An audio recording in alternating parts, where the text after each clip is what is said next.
Oh! Bonjour à tout le monde. Merci d'être là. Merci, c'est vraiment apprécié de voir des figures connues. Ça me touche vraiment. Je vous dirais bien que dire que je ne suis pas gêné d'être ici, ça serait vous mentir. Parce que le fait de déterrer des trucs qui, à un moment donné, qu'on a fait dans notre vie, puis c'est pas toujours glorifiant, c'est dur. Ça a été une semaine assez bouleversante à ce niveau-là, de toujours se replonger dans notre vieux soi. Mais il y a une chose que je peux vous dire, par exemple. Je ne suis pas gêné de vous montrer la patience que Dieu a eue envers moi. Puis, je vous prierais d'être patient avec moi, aussi de voir peut-être que émotivement, ça vient me chercher des bouts. Puis, mais c'est avec amour que je vous dis qu'est-ce que Dieu a fait dans ma vie aujourd'hui. Puis, c'est quelque chose que je ne regrette pas et je ne regretterai jamais. La seule chose que je regrette, c'est de ne pas avoir accepté son cadeau avant. Je ne me présenterai pas. Mon nom, c'est Angelo Caron. Je veux dire, je suis le fils aîné de... Je suis le frère aîné de 4 sœurs qui me suivent. Moi, je suis né en 1954 dans un petit village au Lac-Saint-Jean, à Saint-Stanislas. Si vous regardez sur la carte, c'est le dernier village qui est au nord-est. Le dernier, après ça, c'est je dirais bien la toundra, là, mais je veux dire, je suis né un 24 de janvier. Il faisait très froid. Ma mère, en arrivant de l'église, elle a commencé à sentir des contractions. Ils ont appelé le médecin parce qu'il y avait quand même le téléphone dans ce temps-là, en 54. C'est spécial. Mais c'était un téléphone qui sonnait à plusieurs maisons. Là. Je veux dire, le médecin est venu. Puis l'accouchement a été très rapide. Mais le problème, c'est que le médecin qui était là a dit que le bébé qui était là ne vivrait pas. J'étais un petit bébé bleu. Il a pris une couverture, puis il l'a tiré sur moi. Suite à ça, le prêtre est arrivé. Ils m'ont baptisé. Non, c'est vrai, le prêtre n'était pas là, mais c'est ma grand-mère. En tout cas, ils m'ont baptisé une première fois, une deuxième fois parce qu'ils croyaient s'être trompés dans la formulation. Le prêtre est arrivé, il m'a baptisé une troisième fois. J'ai été ondoyé. Pour ceux qui ne savent pas, ils appellent ça, c'est le sacrement au mourant. L'extrémotion, oui, merci. Puis, et j'ai été aussi confirmé. J'ai été confirmé à ma naissance, un petit bébé de 7 mois dans le ventre de ma mère. Ça a été vraiment particulier parce que ma grand-mère, qui n'était pas sage-femme, qui je pense pas qu'elle avait fait beaucoup d'accouchements avant, m'a pris dans ses bras, tout ça, m'a emmailloté. Puis, j'ai survécu. Le lendemain, mon père était voir le médecin pour lui demander, il dit, il faudrait qu'il mange ce bébé-là parce que j'étais pas assez fort pour prendre le lait de ma mère. Puis ma mère se souvient pas que j'ai mangé entre l'accouchement et le lendemain parce que le médecin il a donné du lait, du lait en poudre, tout ça, puis ils ont commencé à me nourrir. J'ai été nourri, me semble, en 35 à 40 jours au compte-gouttes parce que j'étais pas assez fort. Puis il me mettait sur le panneau du poêle, parce que j'ai accouché à la maison, je n'ai pas accouché à l'hôpital, puis il faisait bouillir de l'eau constamment, puis les maisons n'étaient pas très, très isolées. Il paraît qu'il y avait à peu près 1 pouce de glace dans toutes les fenêtres de la maison. C'est vraiment particulier tout ça, puis... mais suite à ça, je veux dire, à l'âge de 10 mois, je prenais les escaliers, j'ai monté, puis j'ai descendu du reculon. C'est le début de ma vie, là. Je veux dire, déjà, je crois que Dieu avait quelque chose pour moi, puis... Quelque temps plus tard, je veux dire peut-être un peu plus d'1 an plus tard, j'ai 2 de mes sœurs qui sont arrivées, une après l'autre. Je veux dire, puis quelques années plus tard, j'en ai eu 2 autres. J'étais 4 sœurs. J'ai eu 4 sœurs. Puis rapidement, je veux dire, en ayant quand même assez de force, j'ai pu rejoindre mes cousins, puis ça a été la vie qui a commencé. Je veux dire, c'était bien. Vers l'âge de 7 ans, dans le village où je suis né, qu'on était retourné, parce que j'ai déménagé quand même plusieurs fois, je vais le dire un peu plus tard. C'était la confirmation qui arrivait. Il y avait un évêque qui est arrivé à la place, puis je voyais les gens. Là, c'est parce qu'à l'âge de 7 ans, quand on voit un monsieur habillé de pourpre, puis avec beaucoup d'apparat, c'est quand même assez... Puis les gens se mettaient à genoux devant lui, baisaient sa main, tout ça, puis il venait pour la confirmation des enfants. Vous vous rappelez que j'ai été confirmé à ma naissance? Mais on dit que je ne pouvais pas être confirmé. Parce que je l'étais déjà. C'était écrit sur mon baptistère, comme de quoi, que j'avais été confirmé à ma naissance. Mais en fin du compte, j'ai survécu quand même à ça. Ça m'avait fait drôle un peu parce que tous mes amis se faisaient confirmer, puis moi, ils ne voulaient pas. Très jeune, je veux dire, où j'étais, je veux dire, on avait un prêtre où que je demeurais à Saint-Stanislas pendant cette période-là qui nous parlait beaucoup de la crainte de Dieu. Vous savez, des fois, dans des églises, il y a un œil de bœuf qu'on appelle la grosse fenêtre ronde, là. Puis moi, là, je voyais que Dieu nous voyait partout, nous entendait tout. Puis à l'âge de 7 ans, c'est traumatisant de savoir que Dieu connaît nos pensées, connaît nos paroles, qu'on dit à cachette, puis tout ça, là. Mais ça s'est tassé. Ma mère, c'était une femme qui était religieuse. Elle nous enseignait les rudiments de sa foi. Puis j'ai pas beaucoup de souvenirs de mon père par rapport à sa foi, par exemple. Je me rappelle qu'une fois par année, on était au jour de l'an, il venait pour nous, il nous faisait la bénédiction de l'année, là. Mais je me rappelle de la fierté que mon père avait quand il nous bénissait, parce qu'on aurait dit que ce coup-là, il avait le droit de nous bénir. Entre-temps, donc, je veux dire, c'était autre chose. Excusez-moi, là, je vais me réaligner. Je suis issu d'un milieu qui était pauvre. Je dirais même très pauvre. Mais ma mère avait un don au niveau de faire à manger. Elle pouvait faire un dîner avec un œuf, 2 œufs, un peu de farine puis de l'eau, des patates. On appelle ça de la sauce aux œufs. Des patates fricassées, j'en ai mangé. Puis, mais j'ai jamais manqué de nourriture chez moi, par exemple. Je me rappelle pas d'avoir souffert de la faim, mais maman a toujours su nous donner ce qu'on avait besoin. Puis, elle m'a dit ça la semaine passée. Elle gardait les conserves, puis elle faisait attention au papier, puis elle les remettait dans l'armoire pour que les gens qui venaient à la maison voyaient qu'il y avait de la nourriture, même si c'était des cannes vides. Parce qu'elle avait sa fierté, tout ça. Puis, très jeune, on a été aidés beaucoup. Mon père, je vais vous faire juste une petite parenthèse. À l'âge de 16 ans, j'avais déménagé 18 fois. Un petit peu partout dans la province. Mon père, il avait la démangeaison des déménagements, puis il changeait souvent d'emploi. Mon père, je veux dire, c'était un homme qui était très vaillant, très fort, puis il y avait des problèmes avec l'autorité. Quand le boss ne se faisait pas, il disait « bye bye boss », puis il partait ailleurs, puis là, il disait à ma mère « Agathe, on déménage ». Puis c'était 2 jours, 3 jours avant le déménagement, là. C'était pas des semaines avant. Là. Qu'on soit à l'école, pas d'école, n'importe quoi, mon père appelait ma mère puis il disait « On déménage ». Maman a actionné l'affaire. À l'âge de 9 ans, on est déménagé à Saint-Henri-de-Lévis.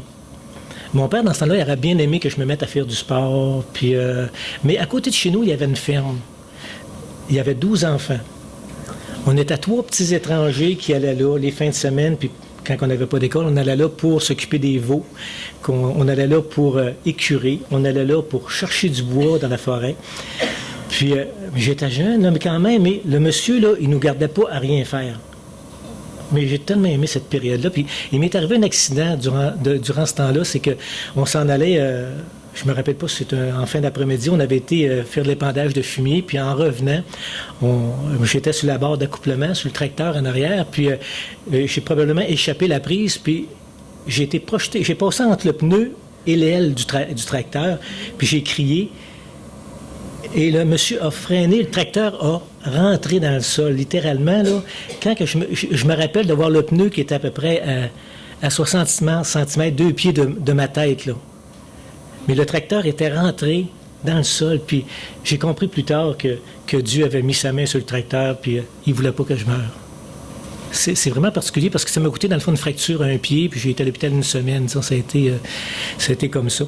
Puis, ce qui est particulier aussi, dans ce temps-là, je servais la messe aussi, puis pour moi, les choses de Dieu, là, je me rappelle d'un copain avec qui j'étais comme servant de messe, il faisait des blagues, il prenait du vin au curé, puis ça me mettait tellement mal à l'aise. Là. J'étais mal parce que c'était pas bien ce qu'il faisait là, puis moi, je me disais, il faut faire de notre mieux quand on est dans la présence de Dieu, puis il faut le servir, puis enfin, je dirais. Là, j'étais rendu à 12 ans, puis là, on déménage. Là, on s'en va à Chapet, en Abitibi. C'était quand même quelque chose. C'était un petit village de 2500 de population. Mon père, il était baraqué. C'était un homme qui était très fort. Puis, il va là pour travailler dans les mines. Il avait déjà travaillé dans les mines auparavant à Chibougamau quand j'étais plus jeune. Puis, mais vu sa stature, il manquait de policiers à Chapet. Ils l'ont engagé comme police. Mon père avait une 4e année, mais il était fort. Il y avait eu une bagarre à un moment donné à l'hôtel, puis je veux dire, quand il était arrivé à la maison, il n'était pas déménagé encore à Saint-Henri, il était couvert de bleu, mais il n'avait pas plié. Puis il avait décidé de le garder comme policier, puis il y avait quand même le respect des Autochtones là-bas, puis des gens, là, il y avait des bagarres assez épouvantables. Puis suite à ça, je veux dire, ça a été quelque chose parce que mon père étant policier, tout le monde le connaissait. Puis j'avais un de mes profs, M. Caron, même famille que moi, mais c'était pas dans la parenté. Puis mon père l'avait arrêté en état d'ébriété. C'était mon prof. Vous pouvez vous imaginer un peu qu'est-ce qui est arrivé les semaines après. Le moindrement que je me revirais de bord, là, je veux dire, pour parler à quelqu'un, parce que j'aimais bien ça jaser, il m'a frappé souvent. Puis je veux dire, ça a été quand même... Puis mon père, quand il y avait des citoyens qui allaient se plaindre à l'hôtel de ville, ou bien qui lui parlaient de moi, que j'étais dissipé à l'école, tout ça, il a toujours pris pour du cash ce que les gens disaient, sans trop s'occuper de ce qu'on pouvait penser. Durant cette période-là, j'étais rendu... On avait des gens chez nous qui étaient... qu'on gardait comme locataire. Puis il y avait un des gars qui lisait beaucoup de pornographie. Puis à un moment donné, moi, j'étais rendu 13-14 ans, j'ai commencé à m'intéresser à ça. Ça a été mon ouverture sur la vie dans la porno. Puis ça, là, c'est tellement terrible ce que ça a pu créer dans ma vie. Là. Je veux dire, j'en parlerai pas longtemps, là, je veux dire, mais ça a blessé mon intérieur. Puis je veux dire, ça n'a pas été quelque chose... C'est vraiment épouvantable ce que la pornographie peut faire dans le cœur des gens, des enfants. Puis dans les adultes encore aujourd'hui. Là. Mais c'est drôle, notre vie, hein, c'est comme une croisée de chemin tout le temps. Tout en connaissant des mauvaises choses, j'ai connu des belles choses aussi, parce que j'étais dans les scouts dans ce temps-là. Puis il y avait un gars qui venait de Montréal, un genre de coach au niveau des scouts, qui m'avait appris une prière. Puis je vais vous la conter parce que ça vaut la peine. Ça se dit, « Seigneur Jésus, apprends-moi à être généreux, à te servir comme tu le mérites, à donner sans compter, à combattre sans souci les blessures, à travailler sans chercher de repos, à me dépenser sans attendre d'autres récompenses de celle de savoir que je fais ta volonté. » J'ai commencé à dire cette prière-là, j'avais 13 ou 14 ans, et elle m'a suivi toute ma vie. Même si c'est une prière qui est une vaine redite, comme on pourrait dire, parce que quand on s'arrête aux paroles, c'est vraiment très, très puissant. Puis le Seigneur, déjà, ma tendre enfance, je pense, quand je lui ai demandé de m'apprendre à être généreux, ça a fait partie peut-être de mon fond. J'ai beaucoup de plaisir à donner qu'à recevoir. Durant cette période-là, j'ai commencé à m'entraîner aussi.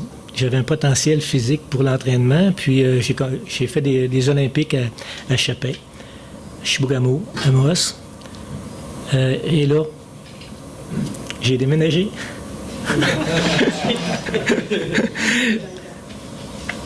Je suis arrivé à Québec en 1970. J'avais 16 ans. Puis un des déménageurs qui nous aidait à rentrer le matériel à la maison, il dit « Ici, tu es à Québec. Puis quand tu vois une gang de gars, change de trottoir parce qu'ils vont te battre. » Et monsieur, ça rentrait bien. Hein? Ça commençait bien, mon arrivée à Québec. Je voyais des gars, je changeais de trottoir. Puis ces gens-là, après ça, j'ai joué au hockey avec eux autres, ils sont devenus mes amis. Puis ils se demandaient, veux-tu bien me dire, il est bien indépendant, il est bien snob, puis il se prétend pour qui, tu sais. Puis à la fin du compte, c'était ça. Je veux dire, c'était un été quand même assez difficile parce que j'avais quitté mes amis à 16 ans. Puis à 16 ans, c'était quand même un âge assez critique. On est dans l'adolescence plein, puis... Mais je continuais, je faisais du vélo. Je partais de Québec en vélo. Je montais à Saint-Henri-de-Lévis voir mon ancienne famille que j'avais connue dans le temps. En vélo ordinaire, c'est une méchante run en passant par le Vieux-Pont puis tout ça. Là, je veux dire, je prenais même pas le pont de Québec. Là, je veux dire, pas le pont, le traversier. Puis je connaissais des gens à Cherney. Je traversais à Cherney en vélo, tout ça. Puis je me suis mis à aller au Patro-Rocamadour. Patro-Rocamadour, c'est quand même un endroit, je veux dire... supposément bien correct. J'ai rencontré des gens qui avaient bien de l'allure là-bas, puis j'ai rencontré des gens aussi qui m'ont vraiment fait mal. J'ai connu le rejet, c'est drôle à dire, là. Je veux dire, j'ai été rejeté comme jeune individu à cause de mes vêtements, parce que je venais de Chapet, je veux dire, toutes sortes de trucs que les jeunes font habituellement. On est dur, hein. Puis, mais heureusement, encore là, j'ai fait les Jeux interpatro. Pour ça, j'ai fait les Jeux du Québec en 1970. J'ai gagné aux 1500 mètres pour lancer du poids. J'étais vraiment en forme. Puis, il y avait le Junior B du Patro qui m'ont repêché pour jouer au hockey. j'étais pas un très, très bon patineur, mais j'avais un gabarit qui était quand même assez imposant. Puis antérieurement, je veux dire, j'avais le numéro 22 au hockey quand j'étais jeune. Pour les plus vieux ici, c'était John Ferguson qui patinait mal, mais il mettait hors jeu bien souvent ses adversaires. Là. Je veux dire, c'était mon numéro. Puis au hockey, j'ai fait à peu près la même chose. Hein, je veux dire, j'étais très dur au hockey. J'ai pas été gardé à ce camp d'entraînement-là.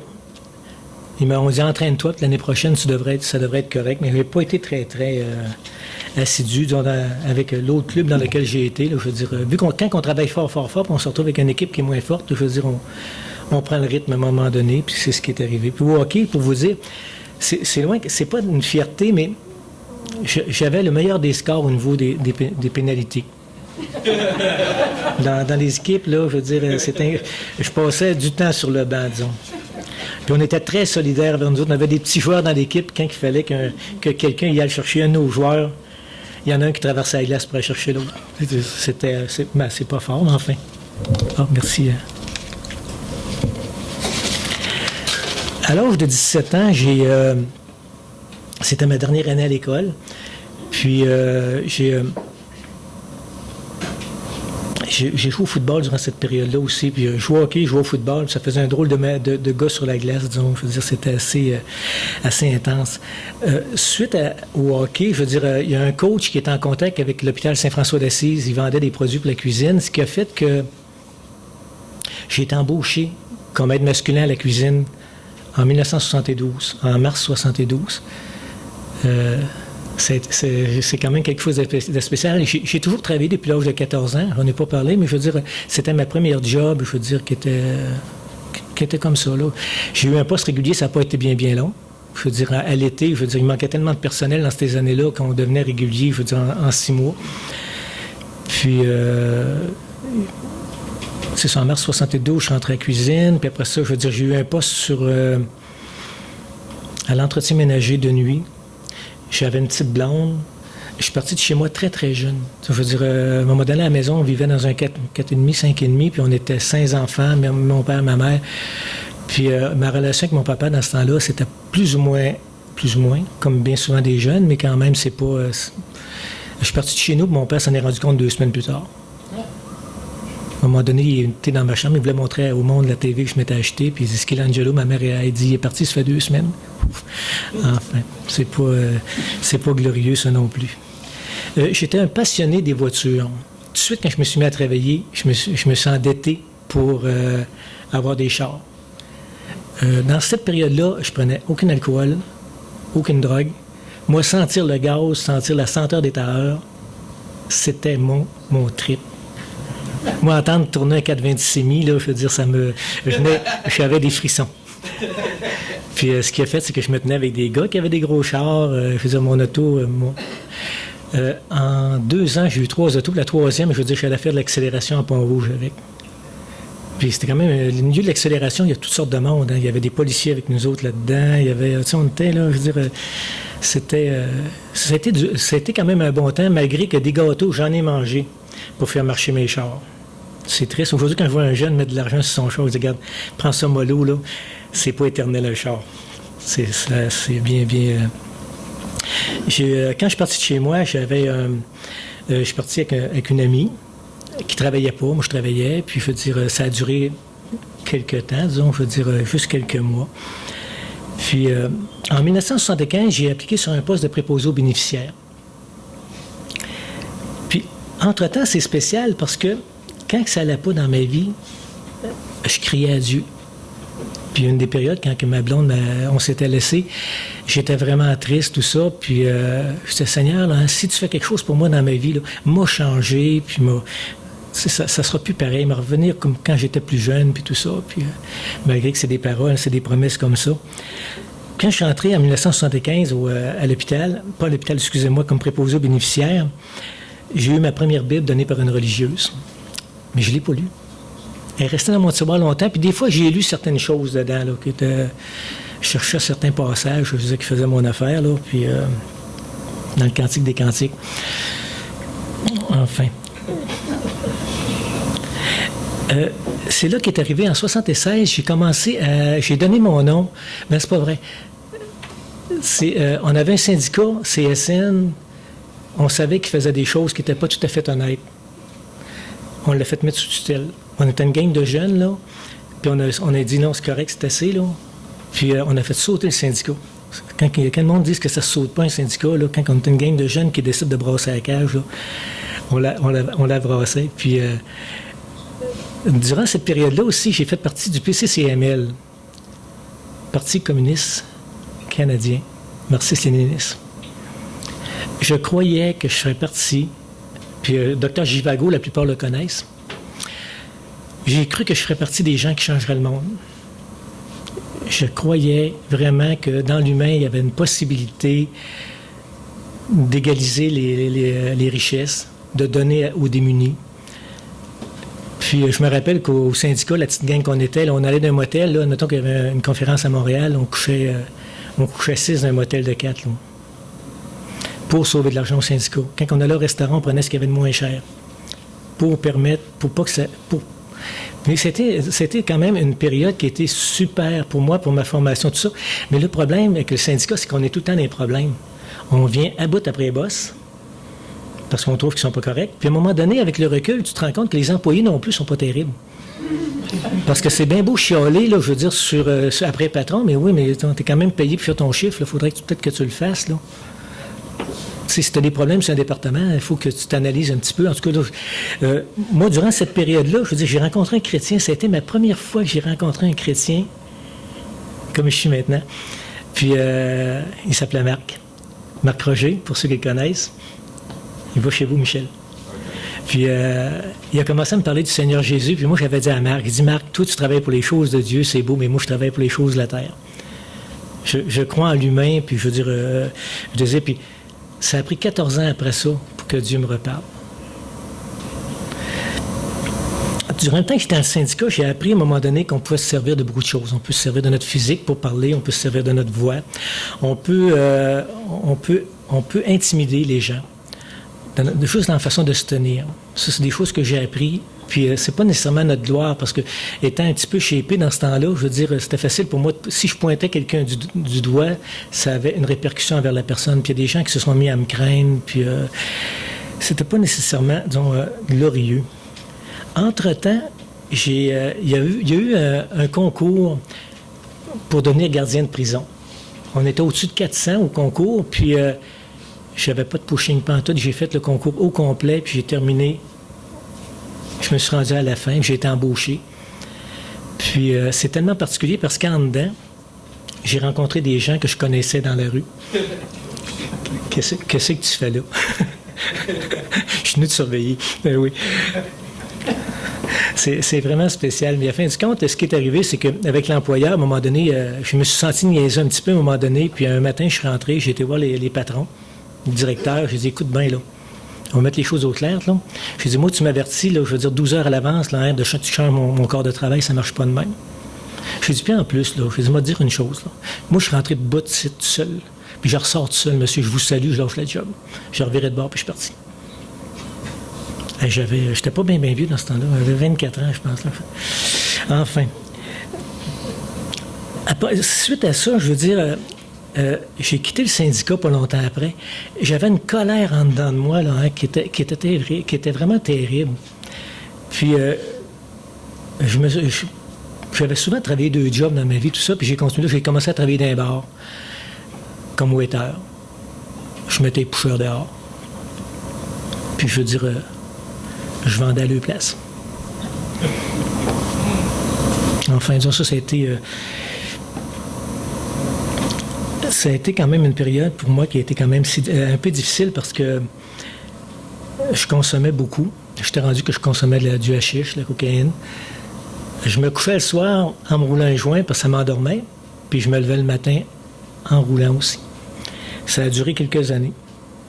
Puis c'est un milieu, à un moment donné, que moi j'avais cru que ce milieu-là, tu sais, quand tu as une gang de gars, là, tu te rends compte, à un moment donné, tu te dis, ça, c'est des vrais amis, tu sais, tu peux compter sur eux autres, puis... Puis il y a des choses qui se sont tellement brisées dans ma vie durant cette période-là que je vous ai dit qu'au Patro, j'avais été rejeté à un moment donné. C'est que j'étais sur la rue Saint-Jean un soir, puis je rencontre un des gars qui m'avait écœuré le plus. Je le regarde, il me tend la main, je lui descends de taloche, là. Je veux dire... Puis je lui dis, avertis tes chums, là, m'a tout vous pogner toute la gang. Puis j'avais tellement de colère là, d'avoir été comme abusé un peu, mais dans le fond, j'étais loin d'être correct. Là. J'ai semé la crainte parmi ce groupe-là, là, c'était assez épouvantable. Quelques années plus tard, je passais en cours pour une histoire de grève. Je veux dire, j'avais été arrêté sur une ligne de piquetage, puis il y a un gars qui vient me voir, je veux dire, un de la gang qui était rendu avocat maintenant. Il dit, écoute, Angelo, il dit, je suis plus capable de sortir. Il dit, je suis plus capable d'aller sur la rue Saint-Jean parce que je sais que tu te tiens dans ce coin-là. Il dit, puis là, je l'ai regardé, je dis, regarde, oublie tout ce qui s'est passé, là, je veux dire, on laisse ça mort. Mais c'est là qu'on se rend compte qu'on peut faire énormément de mal aux gens, puis que même si on a vécu à un moment donné des préjudices quand on était plus jeune, même si on a été rejeté, là, on peut devenir des agents du mal aussi. Puis, à un moment donné, moi, chez moi, dans mon appartement, les portes étaient tout le temps débarrées. Puis, ce qui est arrivé, c'est que je suis arrivé un jour, puis on m'avait volé. J'ai mis tout ce monde-là dehors. J'ai déménagé. Là, c'était pas mon père, c'était moi de mon propre chef. J'ai été m'acheter un chien, un boxeur. Son nom, c'est Norak. Caron à l'envers.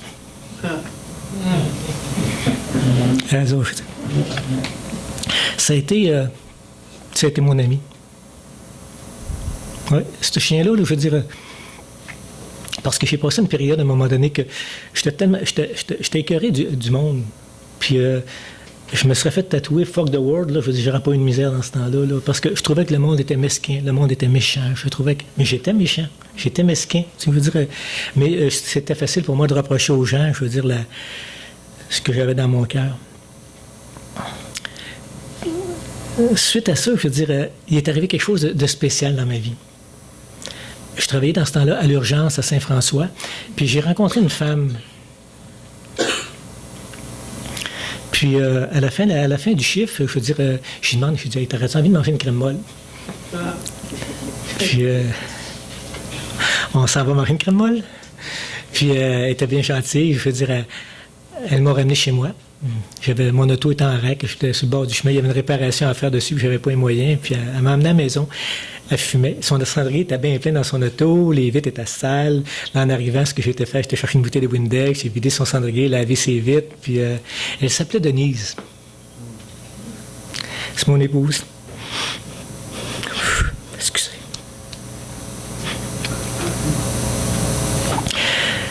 Ouais, cette femme-là, je vous dirais, avait des valeurs que j'avais connues quand j'étais plus jeune. Les valeurs familiales. Denise avait lu la Bible quand elle était enfant. Puis c'était tellement spécial parce que ma première sortie que j'ai eue avec elle, c'était ces plaines d'Abraham. Je m'en allais avec mon chien, mon fidèle compagnon, parce que mon chien, je vais vous le dire en passant, là, il ne me quittait jamais. Avant de connaître Denise, une femme m'appelait pour m'inviter à aller souper chez elle ou quelque chose de même. Là. Je lui disais jamais de mon chien. Si elle me disait non, là, je disais oublie ça. Parce que mon chien passait avant elle. Mais avec Denise, ça a été, je veux dire, mon chien était d'accord. Dans ce temps-là, il n'aurait pas fallu qu'elle me dise non parce que, je veux dire, je me rappellerai toujours le jour que je suis rentré chez ses parents. Sa mère arrivait de l'église, elle ouvre la porte, elle rentre face à face avec mon chien. Moi, physiquement, là, dans ce temps-là, j'avais les cheveux à peu près de cette longueur-là, puis c'était pas beaucoup à la mode, puis j'avais un gros pinch à poignée, là. Puis elle ouvre la porte, le chien. Imaginez, quand elle me voit en plus, pauvre elle, je pense que c'est moi plus que le chien qu'elle est. Sa fille, sa petite fille poignée avec. Elle était complètement aveugle. En tout cas, pauvre maman. Son père, lui, je veux dire, j'ai eu du très bon temps avec lui. Je veux dire, il est décédé maintenant, mais c'est un homme, je veux dire, qui avait. On parle pas de lui, il était surintendant à la compagnie qui travaillait, puis je parlais de syndicat avec, puis je trouvais qu'il était intelligent. Non, vraiment, là, c'était fantastique. Suite à ça, je veux dire, j'ai demandé. Pas longtemps après, là, je veux dire, j'ai connu Denise au mois de mai. Au mois de décembre, je l'ai demandé en mariage. Elle a dit oui. Puis, on s'est mariés au mois d'octobre après. C'était vraiment rapide. Puis, Pas longtemps, disons, en 1982, on s'est acheté une maison à Notre-Dame-des-Laurentides. Quand j'ai connu Denise, c'est vrai, je ne vous l'ai pas dit, j'ai tout laissé. Tout, quand vous dites tout, j'ai laissé les chums, ceux qui me restaient, il y en avait pas beaucoup. J'ai laissé la consommation. J'ai arrêté ça, là, slacks, là. Puis puis j'avais dit aux quelques copains qui me restaient, j'ai dit, les gars, je viens de rencontrer la femme que je ne veux pas perdre. Puis c'est ça, je veux dire, je voulais vous remettre un petit peu dans le temps, je trouvais que ça valait la peine. On s'est acheté une petite maison à Notre-Dame-des-Laurentides, puis je travaillais toujours à Saint-François. Puis j'ai été mis en contact à un moment donné avec un gars, un psychoéducateur. Puis j'avais encore cette rage dans moi. J'avais une paranoïa qui était vraiment fatigante parce que j'avais la misère à accepter ce que les autres... Quelqu'un riait, là. Puis je pouvais aussi mal voir, qu'est-ce que tu veux-tu rire de moi, là? Tu me cherches-tu, là? J'étais invivable. Ça n'a vraiment pas de bon sens. C'est là qu'on se rend compte comment que des choses en vie peuvent détruire. Mon psychoéducateur, je ne nommerai pas de nom, des fois qu'il serait connu, il me disait, Angelo, la colère qui est en dedans de toi, il faut que tu la laisses sortir. Il faut que tu vives tes émotions, il faut que tu essaies des affaires, puis... Ben, le cri primal, je ne sais pas s'il y en a là-dedans qui savent c'est quoi, là, c'est de crier le plus fort possible notre désarroi, notre peine, notre colère. J'en avais mal à la gorge, mais ça ne marchait pas en tout. C'était complètement débile, là, je veux dire. Puis en plus, ce copain-là, il avait une collection de potes. Ah. Au lieu de me sauver, là, comme quelqu'un intelligent aurait dû faire, j'ai recommencé à consommer. Puis j'ai recommencé à consommer des trucs que je ne consommais même pas dans le temps. Là. Mon épouse travaillait énormément. Moi, dans ce temps-là, j'avais 2 jobs. J'étais ambulancier puis préposé. Quel gâchis. Quel gâchis dans ma vie que ça peut être ces années-là. J'étais avec une femme avec qui j'aurais pu prendre soin. Enfin, c'est comme ça. Pas longtemps, quelques années plus tard, j'ai eu un accident avec un toit rouge. Je me suis cassé les 2 bras. Puis j'ai été mis en arrêt de travail pendant un bout de temps. Les 2 bras, on a l'air intelligents. Hein? Il n'y a pas grand-chose qu'on peut faire tout seul. Hein? Les 2 bras cassés. Puis pendant ce temps-là, j'ai commencé à lire des trucs. Le développement de soi, le je me moi. C'est comme si j'en étais pas assez rempli du mon je me moi. Là, je veux dire, je me noyais en moi-même. Puis ce copain-là avait été là pendant cette période-là. Je veux dire, toujours, mais je pense que je passais à d'autres choses. Il était rendu, à un moment donné, moi, j'appelle ça enfin rencontre d'un autre type. Il y a un soir, je veux dire, puis entre-temps, je veux dire, on a eu un enfant. Une belle fille, tout ça. Tout le monde, elle était désirée, puis on était très, très heureux de la voir. La vie qui continuait. Avec un enfant, c'est quelque chose, là. Puis, j'ai travaillé au stationnement de l'hôpital pour un bout de temps. J'avais du temps. Mais vous vous rappelez, je consommais encore dans ce temps-là. La première chose que je faisais en arrivant au travail, c'est que je m'allumais. Puis un bon soir, je veux dire, il y a un gars qui se présente à la Guérite. Octobre-novembre. Un gars avec une barbe, drôle d'allure un peu. Il s'appelle Raymond Ricard. C'est un gars qui m'avait... Même dans le temps, j'étais dans un syndicat, Raymond, il était assis sur le bord de la fenêtre, puis il lisait un livre tout le temps. Il me regardait plus ou moins. Des fois, je lui disais bonjour, puis il ne me répondait pas. Ou bien il était trop concentré, ou bien en tout cas. Là, puis Raymond a commencé à me parler du Seigneur Jésus. J'en avais jamais entendu parler de cette façon-là. Pas longtemps après, Raymond, il m'a amené une Bible. Puis Raymond me dit, tu devrais commencer par l'Évangile de Jean. Moi, je dis, donne moi-même. Je dis, regarde, moi, commencer par où que je veux. Hein? Puis, mais il y a une chose que Raymond avait, c'était que je croyais en la parole de Dieu. Je croyais que ce livre-là avait passé à travers l'histoire, que ce livre-là s'était rendu à nous, c'était pas pour rien. Puis, Raymond m'emmenait des choses, puis je disais, c'est écrit où? Là, il ne savait pas tout le temps. Le livre était peint. Raymond se rendait chez lui, puis le soir, il m'appelait pour me dire, à tel endroit, va lire dans la Bible. Je disais, OK, Raymond, c'est correct. Ça n'a pas été long. Quelquefois, Raymond venait me voir, j'ai arrêté de consommer parce que je me sentais coupable devant lui. Quelque chose que ça faisait des années qui ne m'était jamais arrivé. Moi, je consommais devant mes parents, devant mes boss. Je consommais tout le temps, qui fait que tout le monde pensait que j'étais normal après avoir consommé. C'est quand même assez incroyable, pareil. Hein? Les gens ne savaient pas quand je consommais. Ou bien ils faisaient semblant, en tout cas. Puis avec Raymond, là, je veux dire, ça n'a pas été long, ça a arrêté. Puis je lisais. Hey, j'avais du temps dans un stationnement, là, j'avais à peu près au moins 3 heures minimum par jour pour lire ma Bible. Puis combien de fois que ce livre-là, je l'ai lu, puis je le refermais, parce que je trouvais ça trop dur. Le salaire du péché, c'est la mort. Un seul péché. Puis j'avais lu les commandements de Dieu, puis il dit un seul Dieu, tu adoreras. Je me rends bien compte que moi-même, j'étais mon propre Dieu pendant des années. Le respect envers les autres, je ne l'avais pas eu. Le respect envers mes parents. La convoiter, ce qui ne t'appartient pas, je l'avais eu à la planche. Mais ça a pris quand même un certain temps avant que les Écritures me voient. Mais il y avait tout le temps une solution. Il y avait toujours une solution au fardeau que la parole de Dieu me mettait sur les épaules. Puis j'avais demandé une chose à Dieu. J'ai dit, si c'est vrai tout ça, là, tu vas me donner la persévérance de continuer, parce que j'avais commencé par la Genèse. Les premiers livres de la Genèse, ça allait quand même assez bien. Puis, mais après ça, quand je suis tombé au niveau de la sacrificature, puis tout ça, là, je veux dire, c'était quand même, c'était plus compliqué. Mais j'ai demandé à Dieu, si c'est vraiment de toi, là, fais que je puisse garder le regard fixé sur les Écritures. Puis, entre-temps, Raymond m'avait offert de suivre un petit cours. Puis, on avait des questions. Je vais vous conter un fait avec Raymond. À 5h30 le samedi matin, il venait à la maison, ou bien moi j'allais chez lui à Sainte-Brigitte-de-Laval.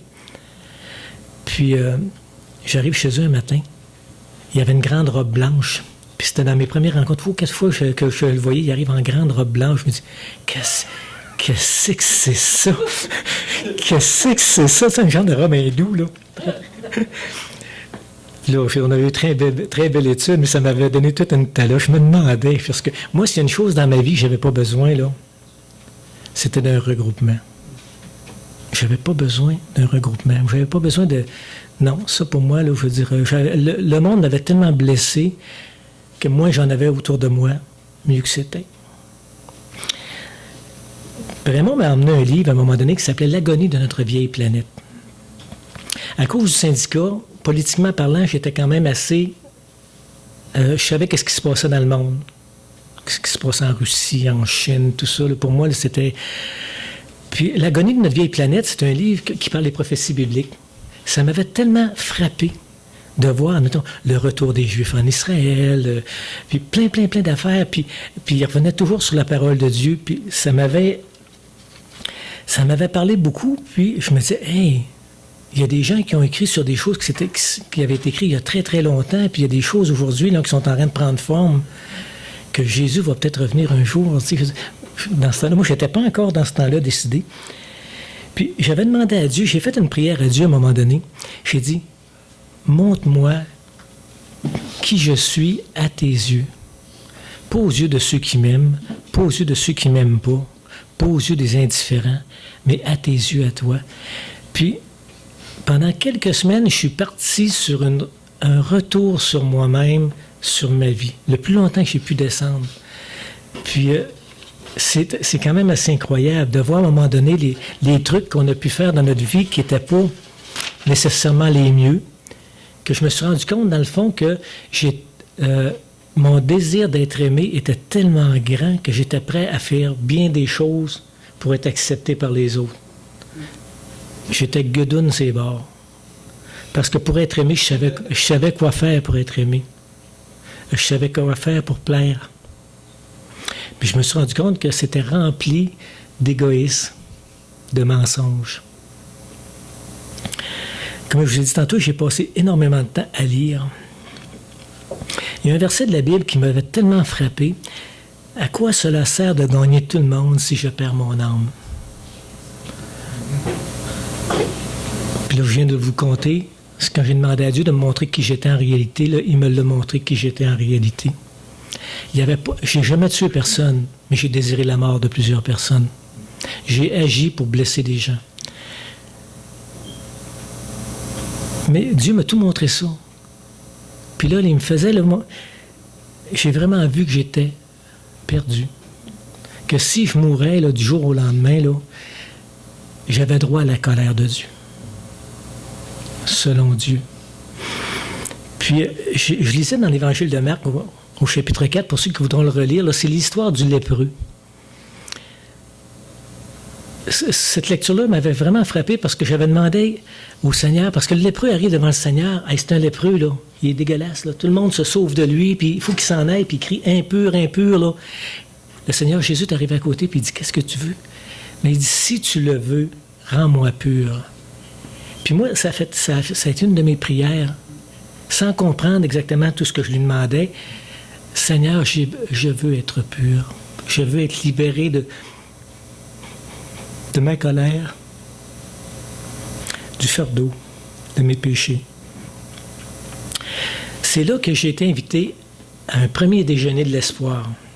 Comme ici ce matin, mais ça fait quelques années déjà. C'était M. Gaston Jolin qui donnait son témoignage. Puis M. Jolin nous a parlé de son père pendant le témoignage, que son père, c'était un gros fumeur, puis il fumait la cigarette. Il fumait la pipe, lui. Puis M. Jolin, en arrivant chez eux, il dit, si j'ai invité Dieu à venir dans ma vie, ben, j'ai plus besoin de fumer parce que je vais emboucaner le Saint-Esprit, là. C'est drôle, hein? Mais M. Jolin, ce qu'il a fait en arrivant chez eux, c'est qu'il a tout jeté ses pipes dans le poêle. Mais moi, ce que j'ai fait à Dieu le soir même, c'est que j'ai dit, Seigneur, je fume beaucoup, c'est pas bon pour ma santé.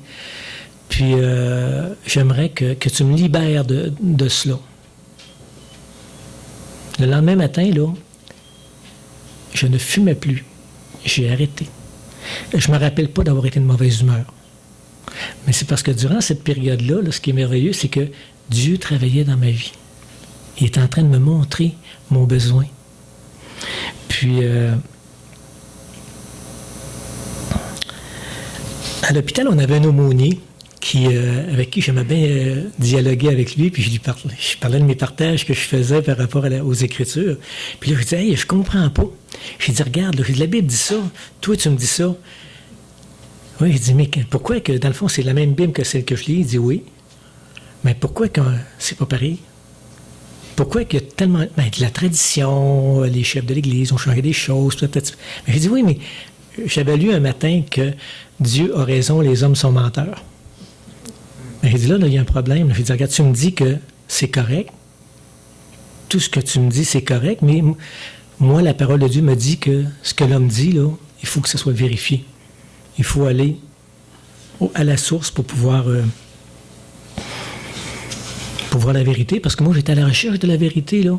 Parce qu'au début, j'avais une Bible catholique, une Bible protestante, puis tout ça, puis là, je voulais regarder la différence, puis j'allais lire d'un chapitre à l'autre, puis je voulais avoir la vérité. Puis lui, entre-temps, quand je me suis marié, c'est un de mes oncles qui est curé, qui a béni notre mariage. Puis mon oncle est en phase terminale. J'allais le voir avec mon père, je veux dire, dans le bout de Trois-Rivières. Puis en arrivant là, mon père demande à mon oncle, veux-tu nous bénir? Ben oui, mon oncle, comme bon prêtre, je veux dire, il nous a bénis. C'était bien correct. Puis on a parlé un peu ensemble, tout ça. Puis avant de partir, je regarde mon oncle, puis je dis, mon oncle, j'ai dit, que la paix de Dieu soit avec vous. Je n'étais pas souvent encore, je pense pas. Mon oncle m'a regardé avec tellement des grands yeux que la paix de Dieu...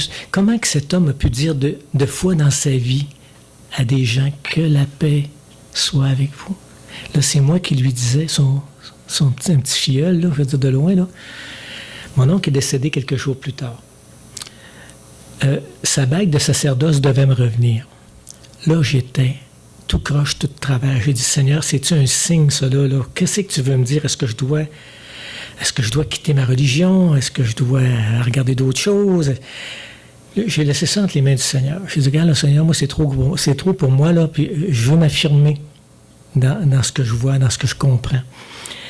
Puis c'était tellement drôle parce qu'il y avait une chrétienne à l'hôpital qui me fournissait en musique chrétienne. Puis là, j'écoutais des cassettes de musique dans mon auto. Quand j'arrivais aux lumières, je baissais le son un peu parce que, pour pas que le monde l'entende. Parce que, tu sais, c'est un gaillard comme moi qui écoute des chants chrétiens. Là.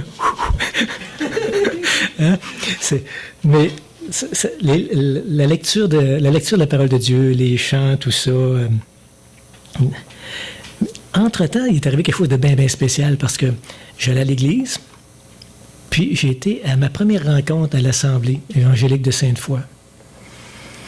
En sortant de l'Assemblée, je m'en allais à l'église, puis il y avait un prêtre qui venait du Costa Rica, quelque chose de même, qui avait emmené, qui disait la messe, puis j'ai écouté sa messe, mais suite à ce que je lisais, puis suite à ce qu'il disait, tout ça, j'ai attendu que tout le monde soit sorti, puis j'ai été le voir, puis j'ai été m'asseoir à côté de lui, j'ai dit, je voudrais vous parler. Puis j'ai dit ça, j'ai dit, regarde, j'ai dit, je fais, c'est ainsi, là, je fais une démarche spirituelle par rapport à la parole de Dieu, tout ça, puis je lis des choses qui me bouleversent, que je me rends compte que je suis un pécheur, puis que ça va pas bien, mon affaire. Puis on parle un petit peu ensemble. C'est tellement drôle, il m'a mis la main dans le dos, puis il dit, continue ta démarche. Je dis, merci pour ces saluer là-dessus. Ce qui est arrivé après, c'est quand même assez spécial. En quelques jours, là, on avait un genre de petit chalet dans Port-Neuf, dans la ZEC Baptiste Nelson, puis il fallait la déneiger l'hiver pour pas que le toit défonce. Je m'en allais là avec mon 3 roues. Il faisait beau. C'était toute beauté. Puis à un moment donné, en m'en allant, j'ai pogné un trou. Excusez, ma roue du 3 roues a rentré dans un trou. J'ai été projeté de la parole de Dieu. C'est pour moi que Jésus est venu à la croix. C'est pour moi qu'il a payé de sa vie sur cette croix maudite. C'est vraiment particulier quand on pense à ça. Puis, dans mon cœur, là, il s'est passé de quoi? C'est que j'ai senti un fardeau, là, vraiment incroyable. J'étais tellement léger, là. J'ai saisi que mes péchés étaient pardonnés. Que la colère n'était plus sur moi. Que même la colère qui était en moi se dissipait. C'était complètement fou. Dans les journées qui ont suivi, je retournais à la maison, tout ça, j'étais d'un bonheur. Je rencontrais des gens à mon travail, je leur demandais pardon. Il y a des gens à mon travail que j'avais offensés. Il y a mes patrons que je ne respectais plus ou moins. J'avais même été voir un des directeurs du personnel. J'étais le voir, puis j'ai dit, François, j'ai dit, regarde là, j'ai dit, je te remercie pour la patience que tu as eue envers moi pendant toutes ces années. Dorénavant, je vais être un employé qui va travailler pour vous autres. Eux autres ne comprenaient rien. Mais ils ne comprenaient rien, mais ça m'a permis d'y témoigner de ma foi, tout ça. Là. C'est vraiment la soif de partager l'Évangile aussi. Il y avait quelque chose dans moi qui disait là, que vous vous rappelez où que je travaillais au stationnement, je consommais tout ça. Moi, il y avait des gens qui venaient tous les soirs, là, à 9h30, 10h, quand ils prenaient le break, là, ils venaient tirer le puff, eux autres aussi. Là. Puis moi, je leur parlais du Seigneur Jésus, mais il n'y avait plus de puff. C'était terminé tout ça. Là. Puis on a eu une petite fille suite à ça, qui s'appelle Joël. Puis je veux dire, quand on a eu Joël, je me rappelle, quand je suis arrivé à la maison, Denise était à l'hôpital, j'ai loué Dieu. Je l'ai remercié pour cette petite créature-là qui s'en venait, qui est arrivée. C'était vraiment quelque chose de particulier. Je voulais juste, pour terminer, ou presque, le psaume 40. C'est un psaume que je me suis approprié, ça, je veux dire, il y a plusieurs années, au début de ma conversion. J'avais mis en l'Éternel mon espérance. Il s'est incliné vers moi, il a écouté mes cris, il m'a retiré de la fosse de destruction, du fond de la boue. Il a dressé mes pieds sur le roc, il a affermi mes pas. Il a mis dans ma bouche un cantique nouveau, une louange à notre Dieu. Beaucoup l'ont vu et ont eu de la crainte, et ils se sont confiés en l'Éternel. Je vais vous laisser avec une petite... Nous croyons que Dieu est bon. Est-ce qu'on croit que Dieu est bon? Est-ce qu'on croit que Dieu est juste? Et que si nous refusons son pardon, nous méritons sa colère. Dieu est bon, c'est vrai. Dieu est juste, c'est vrai. Dieu est parfait. Un jour, nous aurons tous des comptes à rendre devant Dieu. Tout le monde. Le seul truc que Dieu ne peut pas pardonner, c'est le refus du cadeau qu'il a pour nous, c'est-à-dire Jésus. Comme aider, quel ami fidèle et tendre nous avons en Jésus-Christ. Ma vie a été transformée depuis plus de 25 ans déjà. Je remercie le Seigneur qui est venu me chercher à l'endroit où j'étais. J'étais vraiment désespéré. Je ne peux pas croire que ma vie n'aurait pas pu continuer dans l'état que j'étais. Avant de connaître le Seigneur, je pensais au suicide à toutes les semaines. Je ne dis pas que maintenant, ça arrive des fois que je me dis, Seigneur, je serais donc bien dans ta présence. Mais je sais que Dieu a quelque chose pour moi. Dieu veut qu'on parle pour lui. Dieu veut que les gens entendent sa parole. Parce que Dieu désire le salut des gens. Je vais vous laisser juste avec le verset qu'on connaît presque tous, Jean 3,16. Jean 3,16. Car Dieu a tant aimé le monde qu'il a donné son Fils unique afin que quiconque croit en lui ne périsse point, mais qu'il ait la vie éternelle. C'est une promesse de Dieu et on peut être certain où on va quand on va quitter ce corps parce que c'est lui qui l'a promis. Le jour qu'on met notre confiance en Dieu pour le salut de notre âme, on le met sur un ancre sûre. Merci pour votre attention. Que le Seigneur vous bénisse chacun, chacune, puis merci de m'avoir écouté.